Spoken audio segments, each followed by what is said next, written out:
You have spent months in a lab developing a pristine sample. Your research is a breakthrough. But you just got that most dreaded email that starts with, "We are sorry to inform you." Now your paper is going to be quarantined in that submission portal, going through the cycle of testing and rejection and revision, and this could cost you months of your career. But what if I told you that this failure has nothing to do with your science and everything to do with just one error that you made during your experiment or even before it began actually? A rejection isn't just blow to your pride. It's a chain reaction of delays that can stall your career. You wait for months to get that inconclusive data as the reason for the rejection, which now forces you to go through the whole process over and over and over again. This, my friends, makes your discovery's half-life tick away. The shelf life of any new invention, any new lab experiment is very limited in this cutthroat competitive world. Now I know this cycle of submission, then waiting, is actually inevitable because I myself have been through it n number of times. And let me tell you a secret. It's been almost a decade and I have not been on active bench work, but I am still on the receiving end of this process. Hi, I'm Dr. Radhika Kamdar, and drawing from my experience, from my extensive editorial experience as well, I can tell you for sure that a large chunk of your wasted time isn't necessary at all. It's the direct result of a single preventable flaw in your experimental design. And you will be absolutely surprised to know what this biggest contaminant is that is spoiling your experiment. Nope, it's not your methodology or that tiny little anomaly in your data. It's the number one mistake that is delaying your publication: the poor journal selection. Think about it.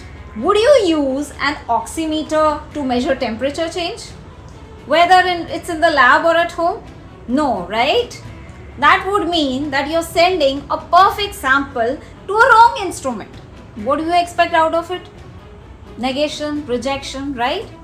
And this is what happens when you're chasing the journal with that shiniest label from, a very big name, branded publication house. But instead of finding the right one, that is the proper calibration for your article, and just like that, months are lost. No matter whatever the TAT or the turnaround time is mentioned on the journal's website, this rejection also takes weeks, sometimes even months. An article rejected directly by an editor even before it had a chance to go to the reviewers. And this test rejection, as we call it, is the first failure for your groundbreaking science. So what's the solution here, guys? It's a 3-step journal targeting system which is very simple. It's a very simple fix. You must just need to shift your mindset from I want to publish in this journal to finding what is the right instrument or what is the right fit for my article, my sample, my methodology. So let's dive straight into this 3-step protocol that will make your publication journey quite easy. First, ask yourself the question whether your research answers the questions posed in the scope of that particular journal, whether or not it is a perfect match. Because you cannot risk that DES rejection, immediate system error kind of thing. It has to align with the objectives of that particular journal and its preferences of publication. Do not go for the secondary or the underlying preferences. Always target the first aims and the scope of any particular journal you are looking for. The second step is to check the machine's recent logbook. Spend like an hour scrolling through the titles and the abstracts of the journals successfully processed in the last year. Are they running samples like yours? This shows you that the lab's director's real-time priorities far better than the static one-pager like about us. If you are running only in vitro assays, check how many such papers have been published in the last year or couple of years on your research topic. Check whether the processing time it took, whether it was received, accepted and published within a reasonable amount of time. Check the dates for all of these which are mentioned on the article. The third step is that once you have found your perfect journal, the instrument, treat the submission process like a law, and I cannot stress this enough. Follow all the guidelines to the letter. A submission with a low resolution figure or missing submission ethics statement is like putting your samples in a cracked vial. What is the result? It will just flow away slowly, steadily, and it would take a month. It would give the machine a reason to flag your sample, that is to flag your article during the review process on the desk, and you would be rejected instantly. So always keep in mind to cross all the T's and dot all the I's at the time of submission. So there are two more hidden traps during this publication process. So beyond picking the right instrument, there are the two contaminants that I would like to call them. And these would affect even before your experiment actually starts. The first is the very simple handling error.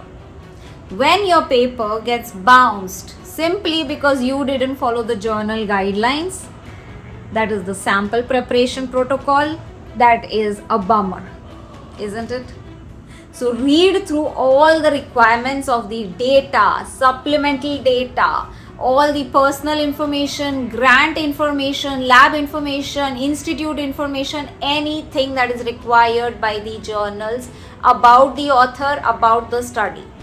Because rejection after spending like hours in front of the screen just because you missed one tiny little point or information to fill in is very frustrating and absolutely avoidable event.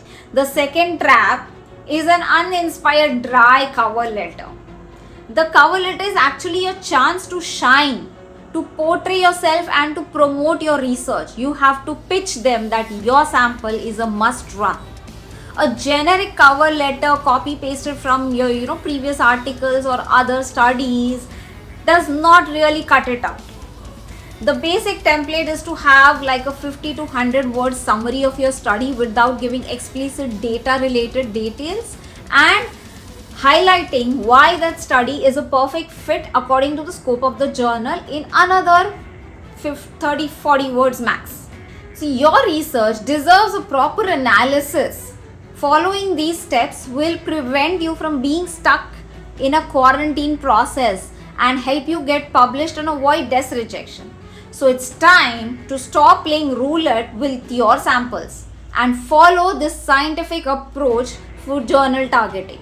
You can bypass this endless system errors and get your work into the hands of the right editors who will value your work and push it to the peer reviewers.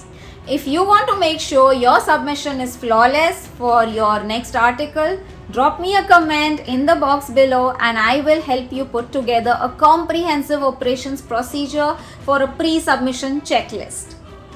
And of course, if you found this framework helpful today, then do like, share, subscribe to my channel Rats Research Room, and do not forget to press that bell notification icon so that you stay updated with all the new videos that I drop on every Monday.